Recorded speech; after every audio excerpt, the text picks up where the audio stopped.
মূলত রসায়নের পদার্থ কয়টি অবস্থা প্রদর্শন করে, সেটা হচ্ছে কি তিনটি। তারপরে যদি রসায়নে আসে যে দ্বিতীয় অধ্যায় পদার্থের অবস্থা কয়টি ও কি কি, তাহলে আমরা অ্যান্সার দেবো কত, তিনটি। একটা হচ্ছে কঠিন, একটা তরল, আর একটা কি বায়বীয়। এখন প্রশ্ন হচ্ছে কঠিন পদার্থ কি এবং তরল পদার্থ কি, বায়বীয় পদার্থ কি, সেটা আমার দেখতে হবে। এখন কঠিন পদার্থ হচ্ছে দেখো যে সকল পদার্থের নির্দিষ্ট ভর আছে, তারপর কি আয়তন আছে, কি আছে, তারপর তাদের আকারও আছে। হ্যাঁ, তাহলে একটু খেয়াল করো কি বলতেছি। কঠিন পদার্থ হচ্ছে কি এমন একটা পদার্থ যে পদার্থের নির্দিষ্ট ভর আছে, আয়তন আছে, আকার আছে, তিনটাই তার কি আছে, তারই হচ্ছে কঠিন পদার্থ। আর তরল পদার্থ কি, তরল পদার্থ নির্দিষ্ট ভর আছে আর কি আয়তন আছে, কিন্তু তার আকার নেই। তার মানে বুঝতেছি আমরা কি তরল পদার্থ হচ্ছে কি যেসব পদার্থের নির্দিষ্ট ভর আছে এবং আয়তন আছে কিন্তু আকার নেই। তারা যেই পাত্রে রাখা হয় তারা সেই পাত্রের কি আকার ধারণ করে।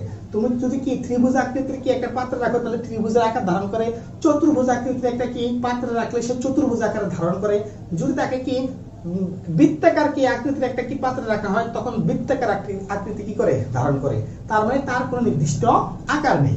এই কারণে বলছি কি আমরা কি যে সকল পদার্থের নির্দিষ্ট ভর আছে এবং আয়তন আছে কিন্তু আকার নেই তারাই হচ্ছে কি তরল পদার্থ।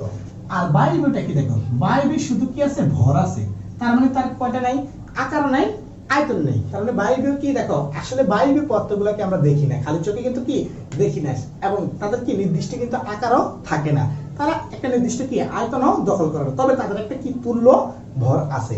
এই কারণে আমরা বলি কি বায়বীয় পদার্থ হচ্ছে কি যার নির্দিষ্ট ভর আছে কিন্তু আকারও আয়তন নেই, তারা হচ্ছে কি বায়বীয় পদার্থ বা গ্যাসীয় পদার্থ। বুঝতে পারছি? এই হচ্ছে বেসিক্যালি তাদের কি কঠিন তরল বায়বীয় কি ধারণা। এখন তোমার আরেকটা জিনিস মনে রাখতে হবে, যদি আমি কঠিন পদার্থকে তাপ দিই তাহলে সে তরল পদার্থ পরিণত হয়। প্লাস দ্বারা বুঝেছি কি আমি তাপ দিলে বাড়ালে, আর তরল পদার্থ যদি আমি কি তাপ দেই তাহলে সে কিসে পরিণত হয়, বায়বীয় পদার্থে পরিণত হয়। এখন যদি আমরা কি বায়বীয় পদার্থ থেকে আমরা কি করি, তাপ অপসারণ করি, কি করি, তাপ অপসারণ করি মানে কমাই, তাহলে কি হয় একটু খেয়াল করো, তাহলে বায়বীয় পদার্থটা কি তরল পদার্থে পরিণত হয়। ঠিক আছে? তাহলে আবার বলি দেখো, তরল পদার্থ থেকে যদি আমরা কি করি তাপ অপসারণ করি তাহলে সে কিসে পরিণত হবে, কঠিন পদার্থে পরিণত হবে। বুঝতে পারছি? এই হচ্ছে বেসিক্যালি তাদের কি যে পার্থক্যগুলা। তাহলে আশা করি কি বুঝতে পারছি কঠিন তরল বায়বীয় অবস্থা সম্পর্কে।